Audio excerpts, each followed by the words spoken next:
From UFOs to psychic powers and government conspiracies, history is riddled with unexplained events. You can turn back now or learn the stuff they don't want you to know. A production of iHeartRadio.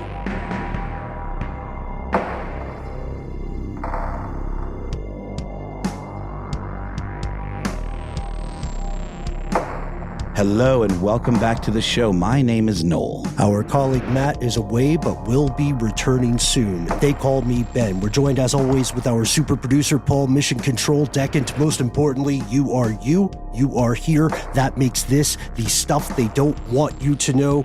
This is breaking news. We have moved our regularly scheduled programming as we record this evening. Noel, it is the evening of July 15th, 2024. The news continues to rock the United States and the world at large. An assassination attempt on Donald J. Trump, a former U.S. president and current Republican candidate for the next presidential election.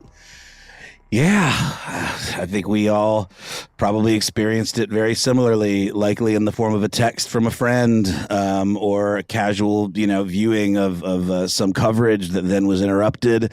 Whatever network is your, network of choice for news.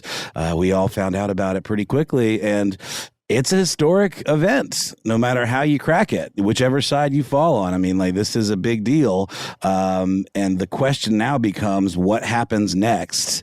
And also what happened? Mm-hmm. Yeah. Well said. Let's begin with a disclaimer. At this moment, the public has relatively little factual information, and in the absence of transparency and factual information, speculation thrives. So in tonight's episode, we're exploring what happened, what we know for sure right now, and why so many people already seem to disagree on the big picture. We don't have all the answers.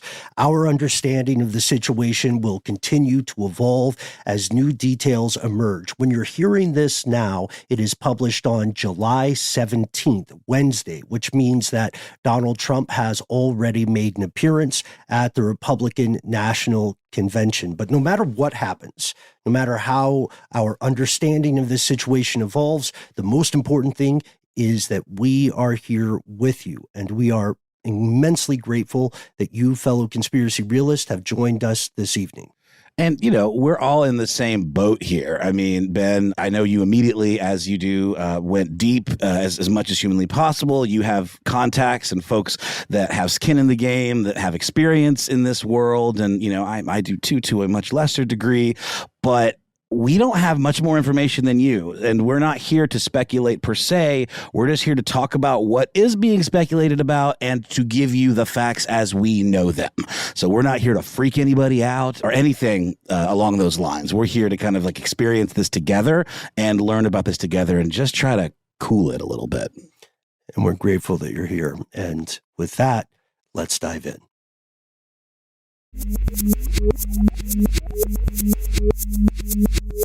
Here are the facts.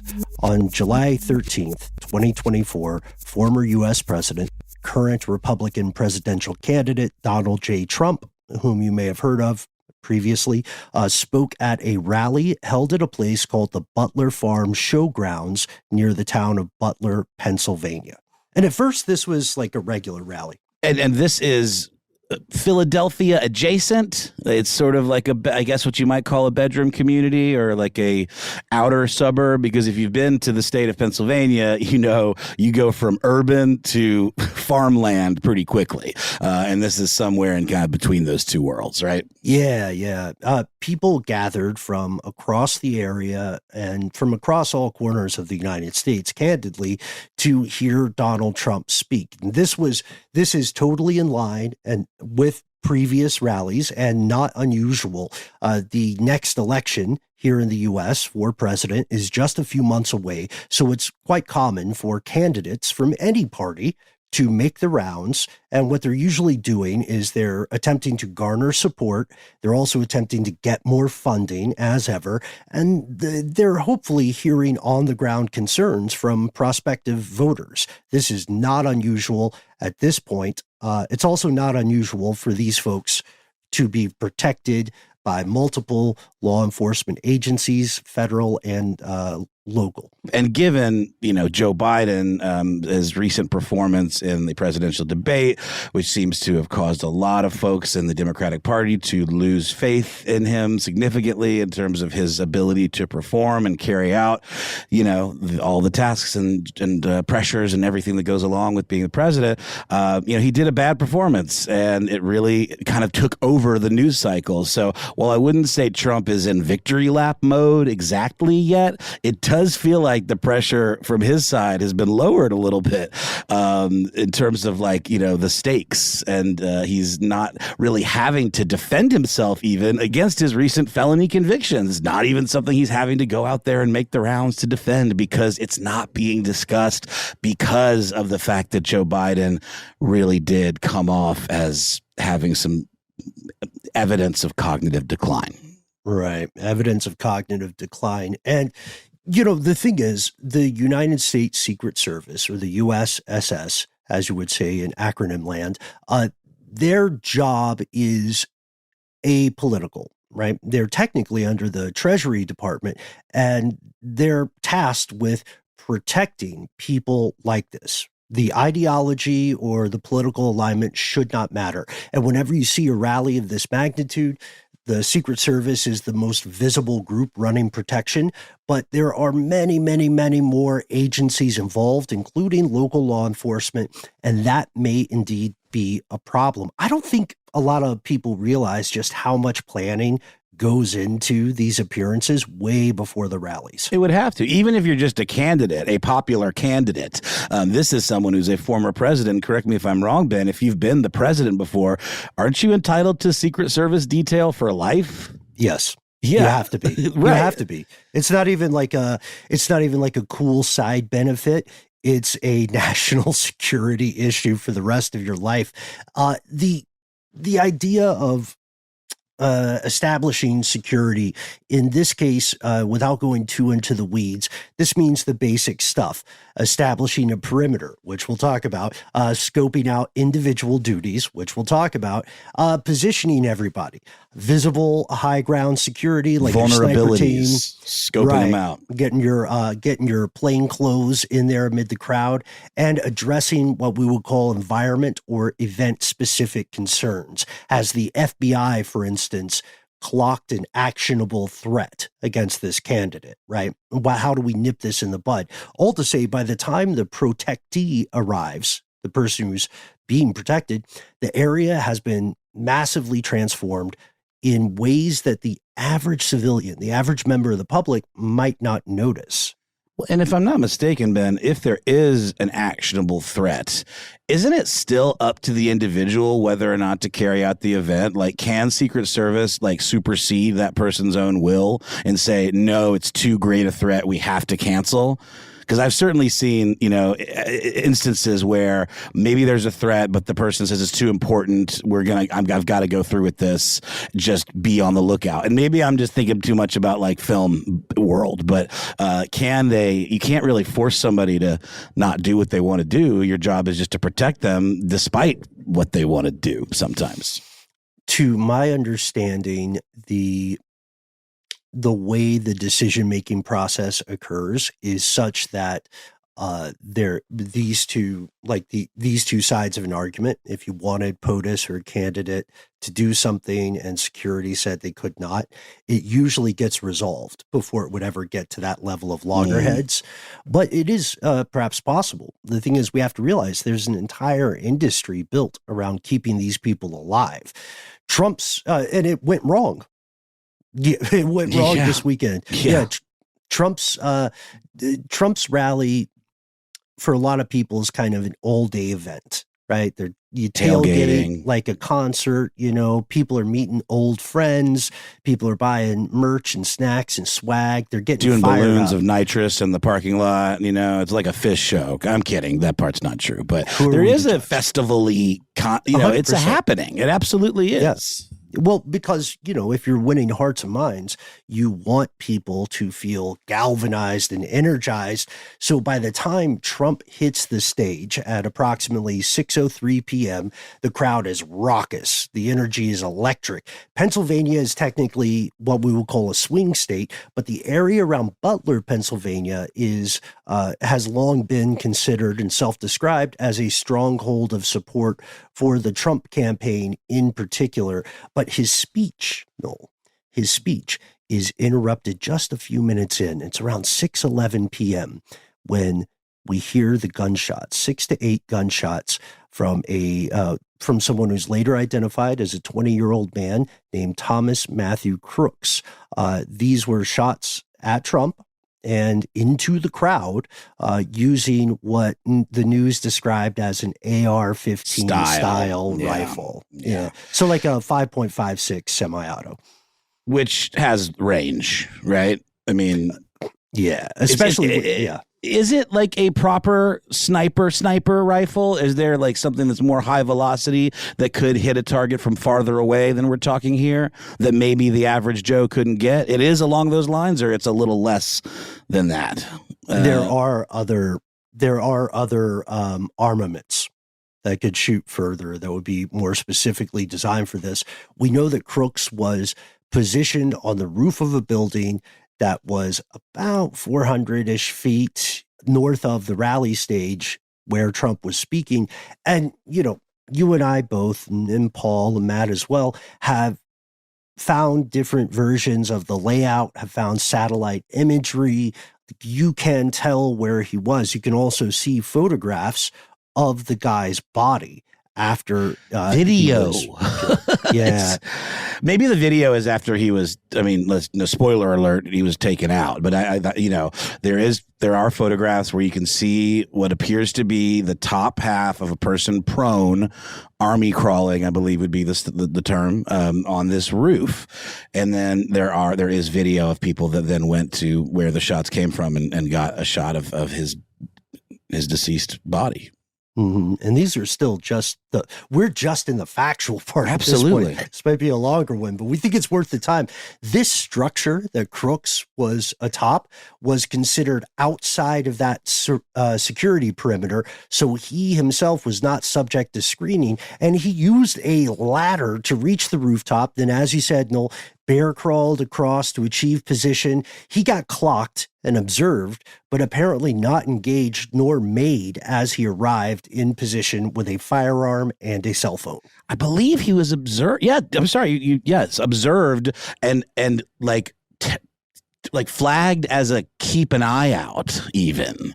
Right. Right. Yeah. Whether by local law, that must have been by local law enforcement, if I'm not mistaken. Well, exactly. Civs in the crowd notice this because, again, he's so close that you could see him, without any kind of binoculars or other optic assistance. And some people apparently said, okay, even though this guy is in casual dress, a neutral colored T-shirt, sometimes described as gray camo for a gun tuber brand, they said maybe he's part of plainclothes security. Other people erred on the side of caution, went to whatever authority they could find and said, hey, there's something creepy on the roof over there. But wouldn't it be standard operating procedure to have posted snipers looking like posted snipers? There's no point in having a sniper in plain clothes. Plain clothes is meant to blend into a crowd. If you're a lone, gunman on a roof wearing freaking YouTube gun club T-shirt, what benefit does that serve in terms of like any form of like covert operation? That makes zero sense. That would not be done.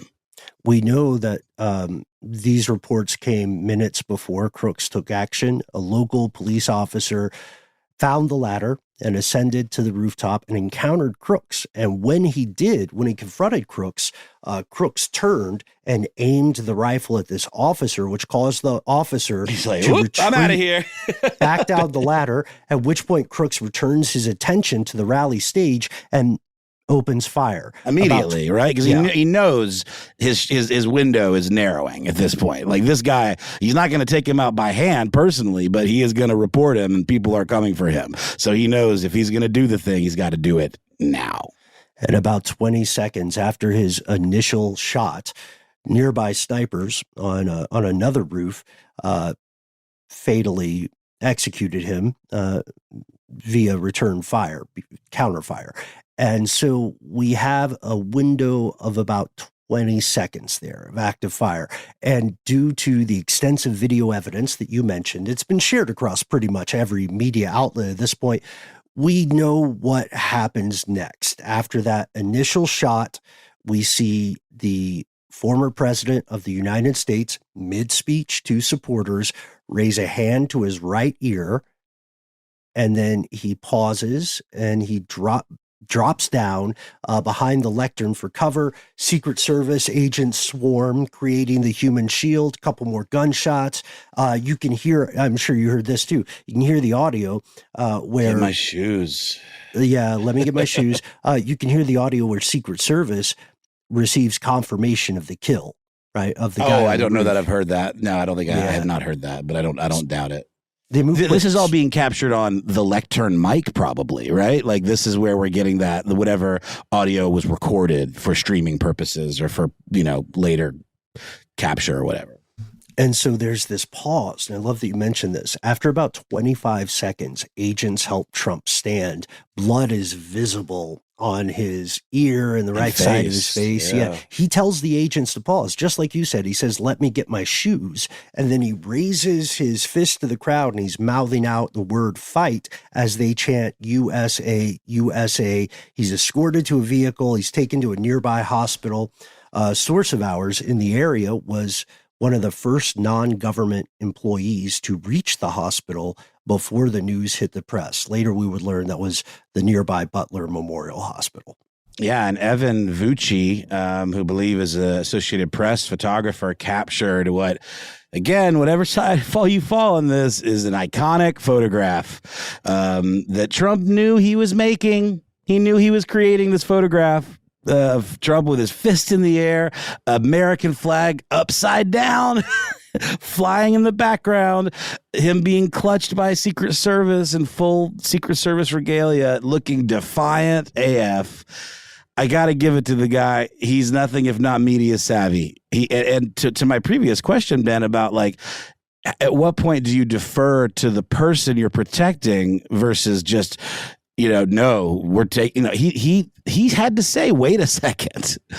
He could have, and I'm not trying to like big up Trump or anything, but like he was in harm's way, and he did for a second continue to be in harm's way for the purposes of this pretty incredible photo op. Mm-hmm. And that was after, to be fair, that was after the kill confirmation. It was. Yeah. Okay. Sorry. But, it's okay. But at this point in this chaos, in this pandemonium, who knows if there's not another shooter? Yeah. Right. Your immediate question is this a lone wolf? Is there someone else out there?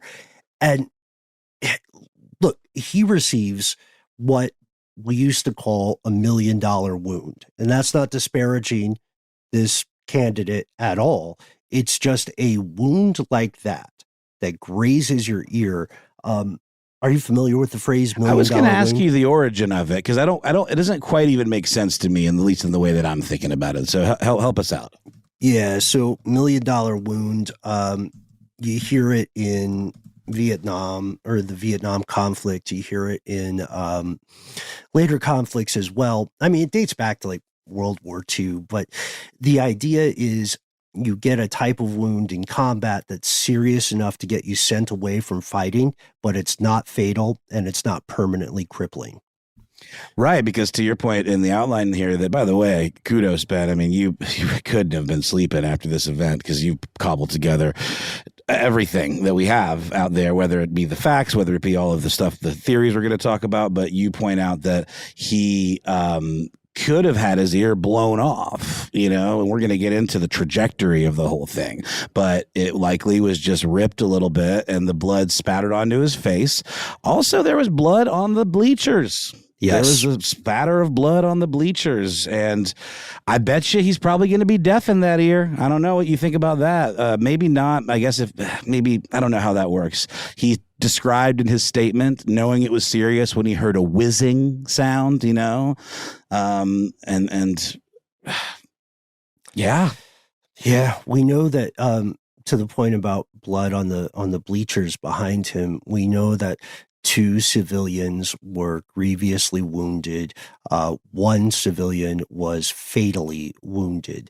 His name has been released. You can find it online. He's a volunteer firefighter and tooling engineer.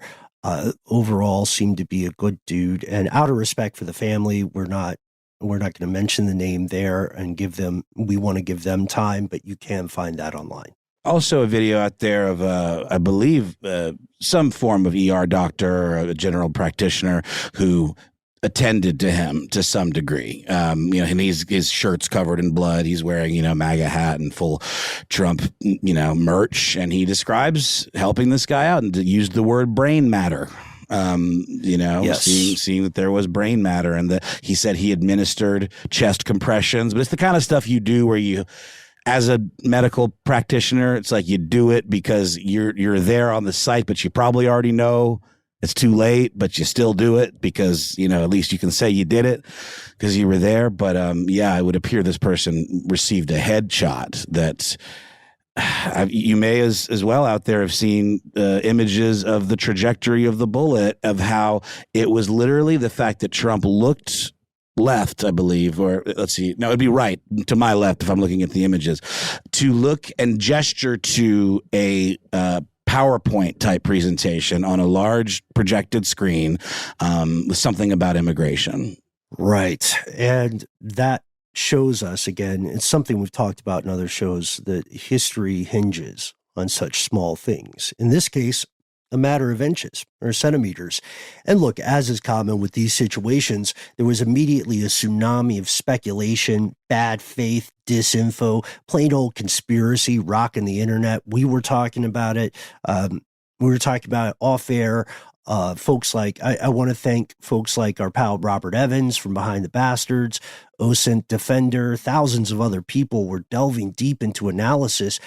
And you have to do this because in the fog of war, after a recent catastrophic attack like this, the reporting can often be contradictory because the real information only trickles out at the speed of the investigation. I'm thinking about the idea, it's very common, that I initially suspected even that Trump was perhaps not injured by a direct bullet wound, but by glass shrapnel. That came out pretty quick. And I believe it was reported by some official and passed on and then sort of parroted in the media during that zippity doodah, reporting window that the internet just requires now.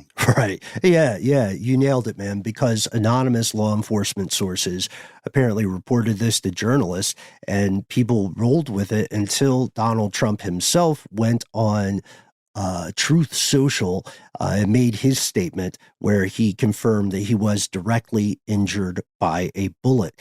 Have we seen the image that captured the bullet? Let's talk about that for a second. Yeah. It's crazy. Who is the guy? Let's see. It was, I believe, a New York Times. Yeah, exactly.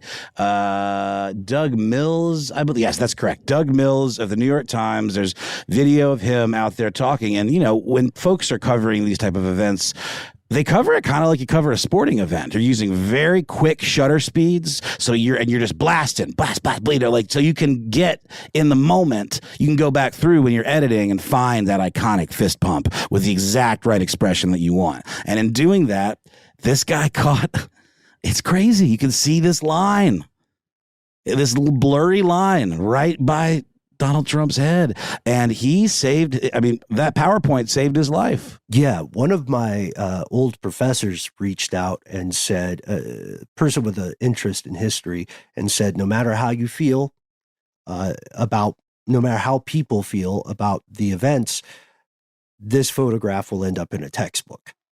Which I think is accurate. What would you say to that? 100%. I mean, it's a damn good photograph. It captures. It is objectively an amazing photograph. The angle is dope. I'm sorry, just as a fan of photography, it's a cool photo. And we're talking about the fist pumping one, not the bullet capturing one, because the bullet and not capturing the one where he's on the ground. No, which is also pretty good. But the bullet capturing one literally required the guy, Doug Mills, to have been going through his photos a frame at a time, because you can capture photos at the same speed as video. video.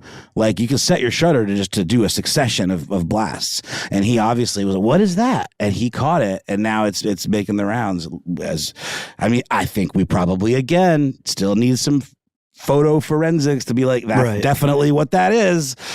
And I just want to really quickly give props to a guy I think you know, Jason Pargin, I think is his name. He's a writer. He wrote that book, John Dies in the End, and he's a YouTuber. He makes these really thoughtful media critique videos. He's been on Daily Zeitgeist before, but he came on and just really quickly in this short video said, it's really important during times like this to remember that when something like this happens, 90% of the information that you read out there will be not right, because in this day of internet immediacy, the real reporting comes from actual verification of the facts. And because of the nature of the internet and what people have come to expect, that just doesn't happen. And it all blasts at you, leaving you to sift through the wreckage of it and figure out what's true. And then the real reporting comes much later. So he just urged people to be patient and truly wait for what the real facts have to say. So just putting that out there. We're not trying to contribute to that instant gratification internet culture. I also want to quote something sent by a good friend of the show, Professor Jeff, who is out there in Pennsylvania himself, who sent us a piece by University of Plymouth over in the UK, a guy named Phil Smith, who wrote an incredibly insightful point about this, who also echoes the same points of Pargin, who wrote John Dies at the End as David Wong, old school cracked guy, very smart dudes. And we see some speculation that was in bad faith. This is the first kind of thing of its type that happened in an age of ubiquitous social media. So there were a lot of bots out there. There were a lot of bad faith actors, and there were a ton of conspiracy theories. The most prevalent then and now is the idea that this tragedy had been somehow staged for political gain, despite the death and injury to innocent people. And so now I would say the biggest question facing America and the world is, the one we said at the top: what could this mean? How can we address these questions that remain unanswered? Right. And, it just popped into my head right now. I recently watched the movie Long Legs, which is a procedural, FBI investigation kind of thing.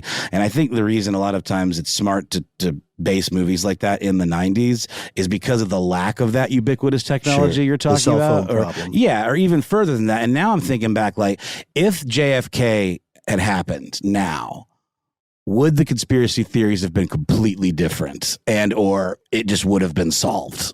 You know what I mean? It's a different world, and this stuff is generated from that world.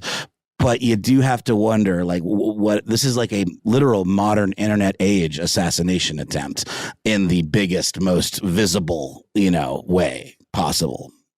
So we're going to take a word from our sponsors, and when we return, we'll ask those questions. What could this mean for the future, and how can we address the questions that remain unanswered tonight?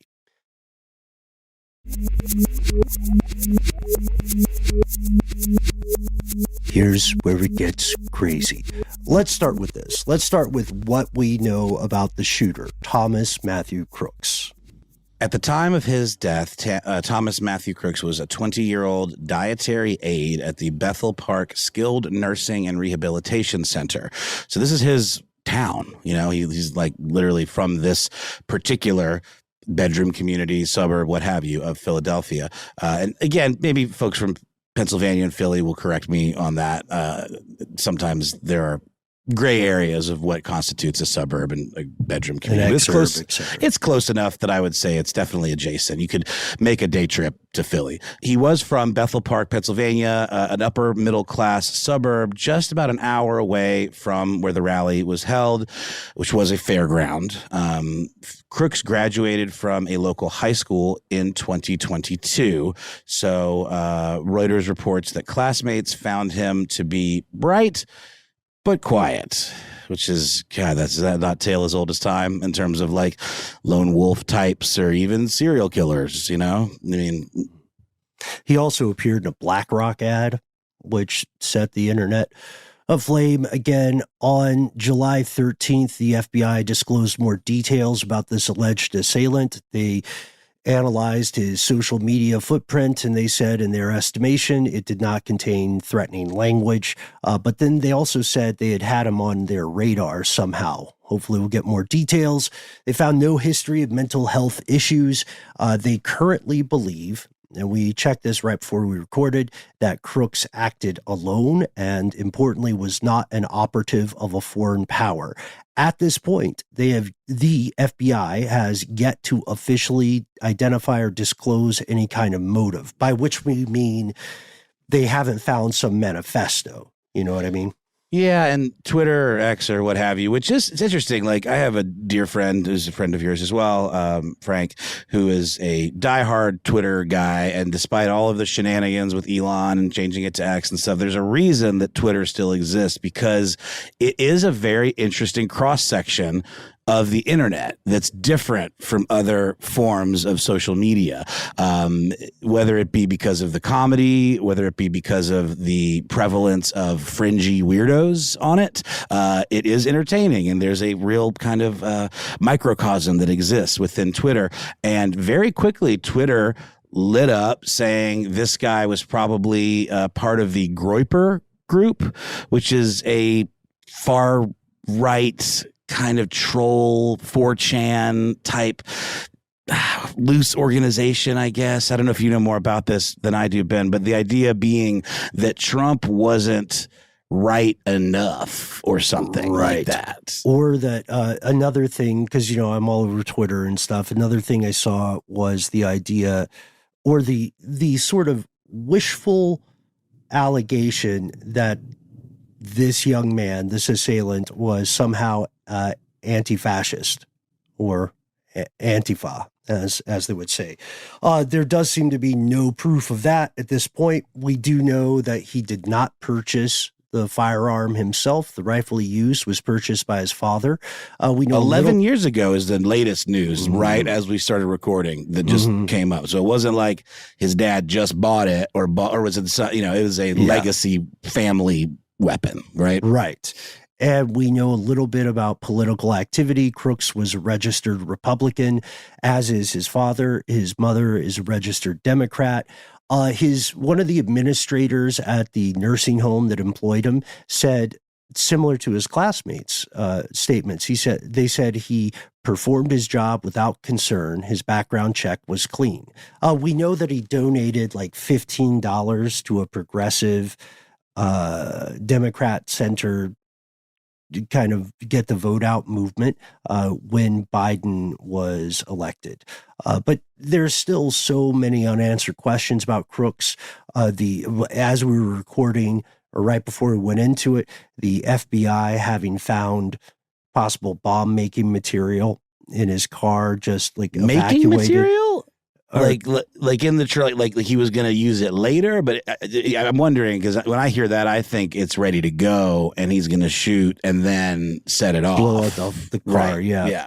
Unclear at this point, but we know that the FBI evacuated neighbors in the area and then extensively searched his home, obviously for electronic devices, any written records, but the thing we have to know is, to these earlier points, a lot of the stuff you're going to hear about this guy is going to be untrue or speculative. Some people are just getting things wrong with the best of intentions or with the limited information they have, just like us tonight. But other people are going to be trying to use this to push you. Yeah, and or to push an agenda or to weaponize this event in their favor, right? Right. And really quick, I think I made it clear, but the Groyper thing, absolute speculation, but it was sent to me by a Twitter person who's very active on Twitter, almost as though it were definitely probably true. Like just the tone of it. You know what I mean? And this is a person I think is very smart, but in these times, we're all susceptible to this. We really are. You have to be vigilant and be patient to not allow yourself to be taken in and report things to others as though it's definitely true. Because, you know, one of the number one things the humans hate? unanswered questions. Yeah, and they also like being right and being the first one to tell somebody something. Yes, to be Promethean. Yeah, that's a great observation. Let's talk about some of these unanswered questions. First off, how the hell did one guy, a civilian, no military record, no kind of counter intel training, how did he manage to get so very close? Why wasn't there already a security detail of some sort positioned on that roof? The high ground is very valuable real estate. 400 feet. It's really feet, not meters. That's insane. When you look at it on the satellite, because of the scale, whatever, it looks farther than it really is. Like it's across what looks like a road, but it's more of a path, kind of like a dirt kind of, path cut into this fairground. But yeah, it doesn't make any sense because you had these two snipers in their full getup on this roof. Two. Why are there two on one? Why isn't there one on that one and one on the other one? Because it's just wild, man. It's at the very least a gross oversight and negligent act. At the very most, some fishy. But I don't know. If you have the time to prepare a perimeter, right, and you have, assuming that you do not have a very hard, austere limit on resources, then you would want to dominate the high ground. You want to command and control that. And the map, like you mentioned, you can see the satellite shot, you can see other versions, you can see clear outlines of the initial gunfire and then the Secret Service response. It's rough. One of the most plausible things I've heard about how this guy got so close is what I would call the disease of not my problem. When you have a lot of different agencies interacting, just like in any other big live production, to be honest, then you have to be certain that roles are specifically assigned. So is it possible that local law thought under the jurisdiction, right, hey, the Secret Service will do this. Maybe Secret Service thought, hey, the local law will do this. Those are answers we don't have yet. I mean, and then secondly, dude, the shot itself, the not just the shots that injured civilians and killed a civilian, but the shot that got Trump set the conspiracy world aflame because it's like winning the lottery twice. Any person familiar with firearms can tell you, for the most part, headshots are not the norm. That's what you see in film and fiction. It's not like Call of Duty, right? Right. Exactly. And for a lot of people who have been making hyperbolic statements, the closest they have been to that situation is Call of Duty. So maybe sit down. I just don't understand why there were two security snipers with their weapons pointed in the same direction, right next to each other, when there could have been one of those on that other roof. Usually you want a team of two. Okay, that makes sense, but still, the other roof, it's right there, man. That's the real pickle here. And the general rule is that if you are firing on a humanoid target, you aim for center mass, because aiming for the biggest part gives you the highest chance of successfully hitting the target, right? So we also know that Crooks was there's great analysis of this on Twitter. We also know that Crooks was firing, to your point, immediately after he got confronted by that police officer. He was moving quickly. So he may have bided his time and gotten a better shot off if he hadn't have been discovered in that way. Perhaps. Right. So now we see a near instantaneous reaction because he knows the window of time is now incredibly abbreviated, firing under stress. You know what I mean? These are the opposite of ideal conditions for this kind of, I hate to say it, but this kind of exercise. So there are a lot of questions that need to be answered about the shot. And then third, did you think that pause was weird after the shot, the let me get my shoes moment? Well, first of all, I want to note, is it a known thing that Trump likes to do his speeches with no shoes on? That confused me as well. I mean, maybe, some bands like to play barefoot or whatever, but like maybe it's a comfort level thing and you can't see his feet. But usually when they walk on and off, you see their feet. They do a walk on and walk off. What's the deal with the shoes? unrelated here. Clearly, there's no shoe. We're not here to to litigate the shoe conspiracy, but it was an unusual thing for him to say so emphatically. And then, yeah, I mean, again, I think we know that Trump is a master media manipulator, or just, opportunist at the very least. Let's call it that, to be fair. And he took that moment knowing that there were a million shutters going off, and he knew that was going to create that image. Mm-hmm. And he did it. He thought it was worth it. But to your point, there was the kill confirmation, but there could have been a second shooter. They didn't know unless they did, which we're going to, I don't know.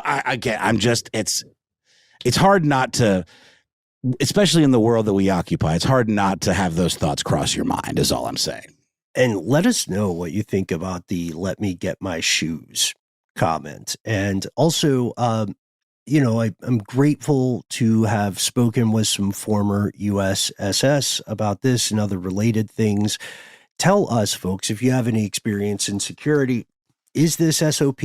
Is this standard operating procedure? Were they waiting for the all clear to move this candidate and former POTUS, or was there something wonky about it? And while you're writing that email to us, conspiracy@iHeartRadio.com, let's talk about the fourth unanswered question for a lot of people: audience behavior, or perceived audience behavior. This could be seen as reading tea leaves, because a lot of it is based on conclusions from video clips, but we see what looks to be unusual behavior for a shots fired situation in a largely civilian crowd. Usually people go nuts, run willy-nilly, there's a lot of screaming, the smart ones try to find cover, but there's some clips that I think gave all of us pause.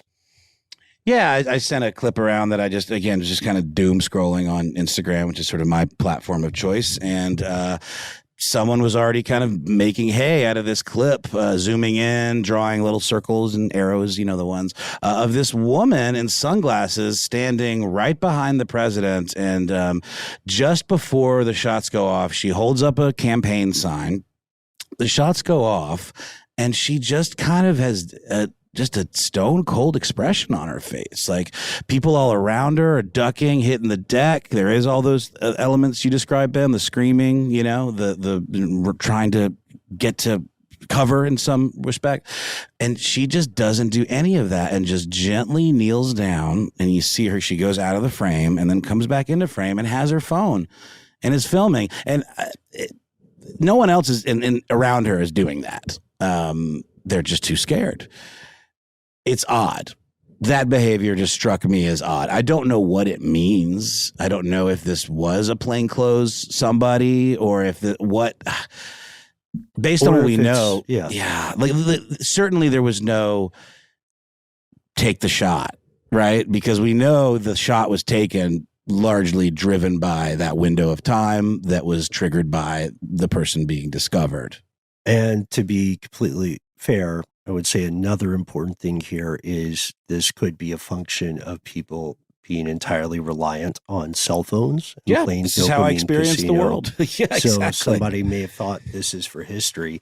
Oh, another question. Haven't seen that shot yet, though, by the way, from that particular vantage. Mm-hmm. Have not seen that one making the rounds. Just need to point that out. The feds have. Well, hold the phones, y'all. Let's take a quick pause here, hear a word from our sponsor, and then we'll come back with more of this discussion.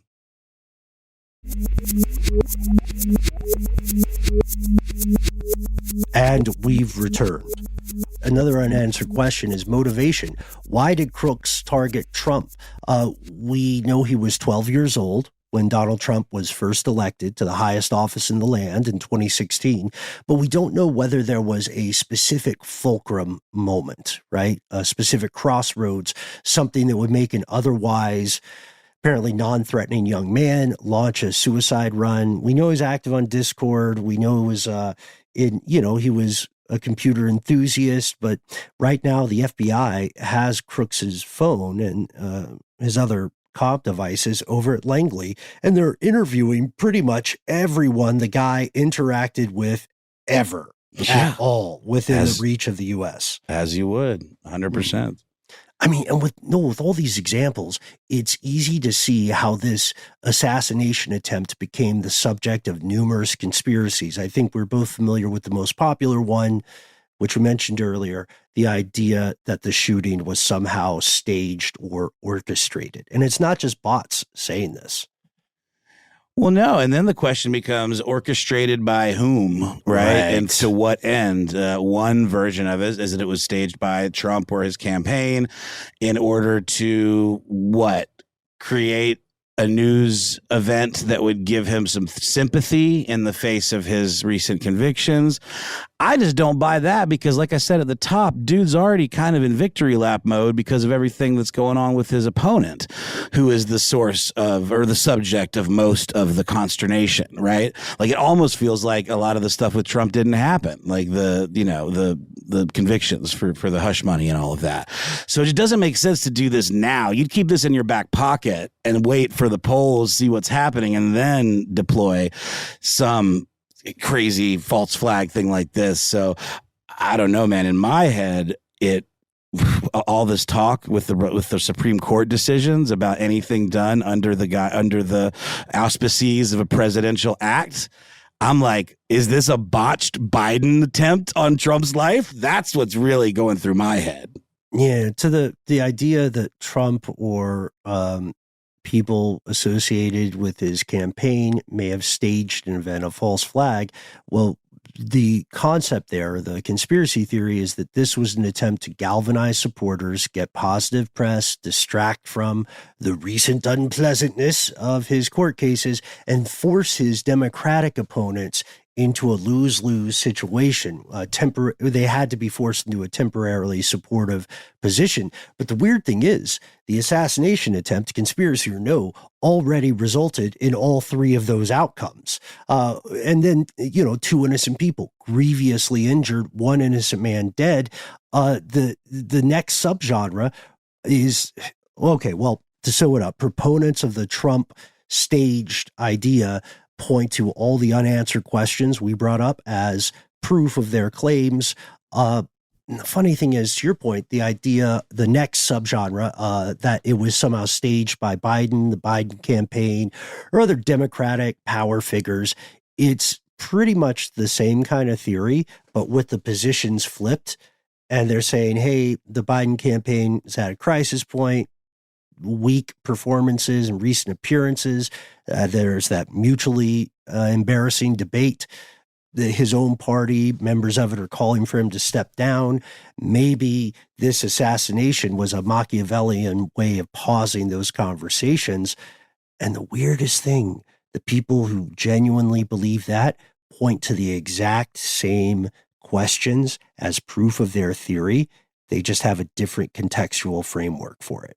And I'm mainly dealing in thought experiments here. I don't really think that this was staged on. I do tend to go with the lone wolf thing, and the breakdown of security and communication. There is, of course, another option in the conspiracy realm here, the idea that this was planned by some sort of foreign agency or operation. Yeah, right. Because fiction has taught us to think that way. And indeed, the United States has a history of launching similar operations. If we're just being completely honest, keeping it 100, the idea here, like you said, is that some outside force, maybe a rival state or a terrorist group, may have staged a shooting to boost Trump's popularity. Or maybe they actually tried to kill the guy and they just botched it. In general, when people are talking about this, they seem to believe Russia was somehow involved, which kind of makes sense because Russia does have a track record of what we would call innovations in assassination, but they also have a track record for, beat me here, Paul, those operations up. Yeah. You know what I mean? So we could see how people might point to precedent and ask about Russia. But there's absolutely no proof of outside ops at this point. Any of this, no. And there is another question of larger machinations. America has long been, understandably, I suppose, I don't know, I can kind of see it, skeptical of the lone wolf assassination narrative. I don't know. We know it's sort of the same thing that would drive someone to do a school shooting. You know, there is that maybe you were bullied, maybe you were radicalized in some way, but you're not being used as a tool, and you decide to take it, you know, the whole Holden Caulfield model of it all, kind of being the outsider, and you want to make an impact and leave your mark. I do think I don't understand the skepticism and the lone wolf theory. Well, yeah, it goes back to some hard unanswered questions about similar events like Sirhan, Lee Harvey Oswald, and Jack Ruby.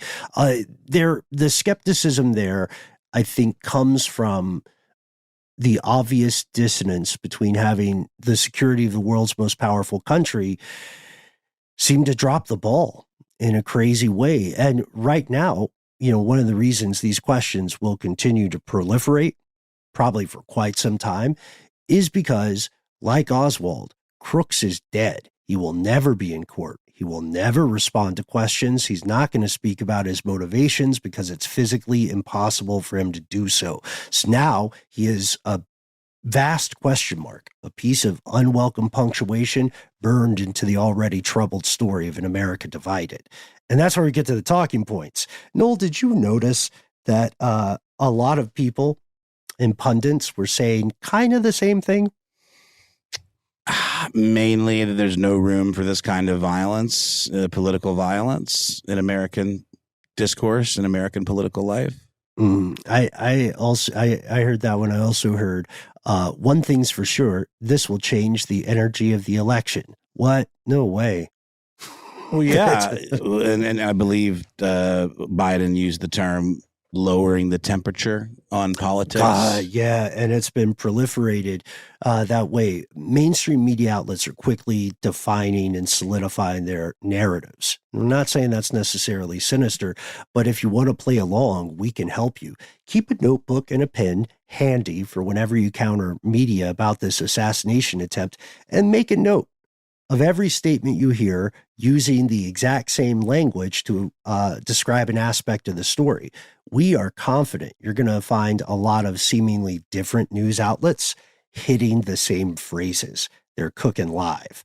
Well, it's the same reason that like shows like The Daily Show and John Oliver can do all those amazing clip kind of packages of like news pundits and anchors saying the exact same stuff, because they're just getting the talking points that are kind of being filtered down to them, and then they're sort of making it their own, but they're usually a bit lazy about it. So it kind of ends up being the same things repeated over and over and over again. Mm-hmm. Yeah, Turn Down the Temperature is, I think, the best example of that one. We also know that there are going to be inevitable documentaries, probably films that say they're inspired by a true story. A lot of those are probably already in production right now, just candidly, because Hollywood's kind of ruthless. And then there's another thing, the internal talking points, the smoky backroom conversations.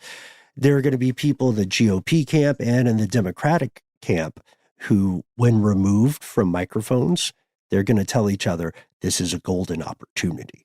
Well, yeah, I mean, the talking points on the Trump side can immediately be like they're trying to silence me, and I will not be silenced. You know, whoever they are, because since the guy's dead, I mean, there will be information will come out hopefully about his motives, but that's going to be kind of secondary to what the rhetoric decides they want to do with this. You know, right. Think about this: a lot of people aren't going to be reading policy proposals or the printed or televised statements from law enforcement. They're going to look at a photo and they're going to draw their conclusions from those photos. That's the power of the ephemeral social media.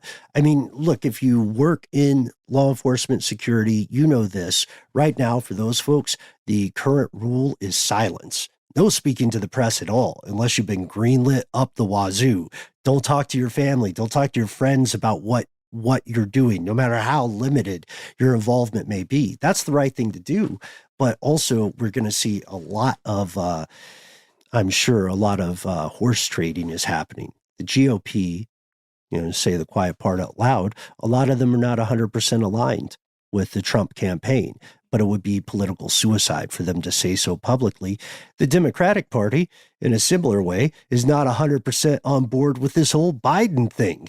And so these internal factions are forming, and they're cooking up their own responses to this tragedy, along with strategies for how to leverage it for themselves. And we know it sounds soulless. We are completely aware of that, but it is true.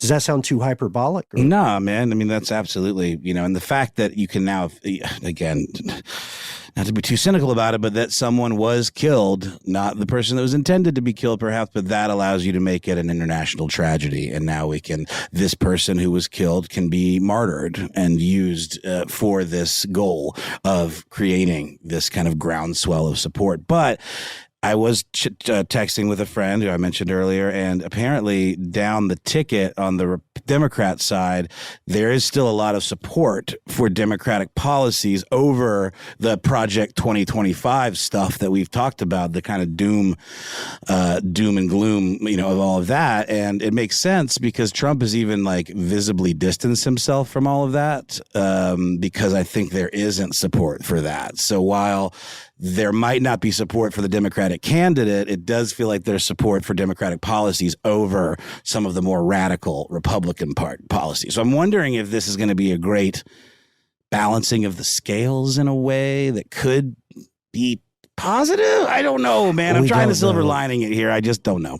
We know the exact same conversations are occurring in think tanks and lobbying cartels. I've decided to start calling lobbyists lobbying cartels. I think that's appropriate. Thanks, man. Well, the money moves. And they make money moves, like Cardi B says. Right. And some of these internal talking points are going to be later public points of narrative control attempts, but a lot of them are not meant to be publicly encountered conversations. So we're going to see a narrative war happening here. It's already occurring. The larger responses from the international sphere are pretty much in line with what you would expect. Thoughts and prayers. Obviously, we didn't do it, America. Various countries are saying. But I asked some folks about the Russian response, and when it came out, it was interesting because it openly stated they don't believe Joe Biden or the Biden administration ordered a hit, but they did say, we believe the anti-Trump rhetoric of the Biden administration created the environment that led to the assassination attempt. Okay. But you know what I mean? I just feel like the rhetoric is a lot. I've long accused the Democratic Party of being pretty soft in their rhetoric. And if anything, the Republicans are the ones that in their talking points are calling for essentially violence and, low key. Right. So I don't know if I buy that. Yeah. Also, it's Russia. So I'm just going to leave that one there. Now, again, there's so much more to get to. By the time you hear this, new information will have developed. We talked about bomb-making material in Crooks's vehicle and the FBI evacuating part of his neighborhood and searching his home. The head of the Secret Service, we were talking about this off air, is going to testify to Congress on July 22nd. We'll see how that works out. Right now, we are just a few minutes away from Donald Trump making his next public appearance at the Republican National Convention in Milwaukee, where he will, I'm sure, be delighted to meet our pals, Sophie Lichterman and Robert Evans. That's right. I saw that they were out there doing God's work. By the time you're hearing this episode, it will be Wednesday, the 17th of July. A lot of this information will likely have evolved, but we're going to keep an eye on it and then look forward to having our buddy Matt back to hear his take on all of this. Hopefully this at least... Again, I can't thank you enough, Ben, for doing the lion's share of the legwork here and more, and just, all of the outreach you've done and getting all this stuff together in a sane manner that is, at the very least, we're talking about some of these more out there theories, but I hope we're not lending any one thing credence. It's something, we're all in the same boat, like I said. And like when I said it occurred to me a botched Biden hit, that's just what my conspiracy brain is nagging at me and saying, maybe it's that. I don't necessarily think that's true, but we also just don't know. Yeah, and we want your help. And that's the thing. We want to be honest and straightforward about that. And that's very well said, Noel. We are going to be with you. We're all in this together as the situation develops. Most importantly right now, stay safe, Stay tuned. We want to hear from you, and we try to be easy to find online. Yeah, you can find us at the handle Conspiracy Stuff, where we exist on YouTube, where we have video content coming at you all the time, on Facebook, where we have our Facebook group, Here's Where It Gets Crazy, and on X, FKA, Twitter. On Instagram and TikTok, we go by the handle Conspiracy Stuff Show. And the rumors are true.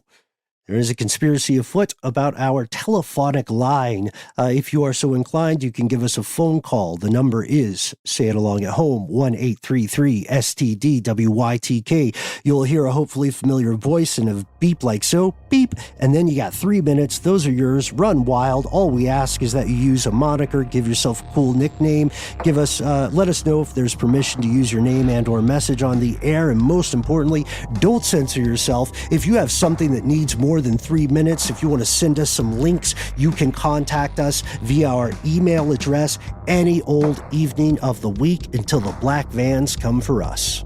We are Conspiracy at iHeartRadio.com.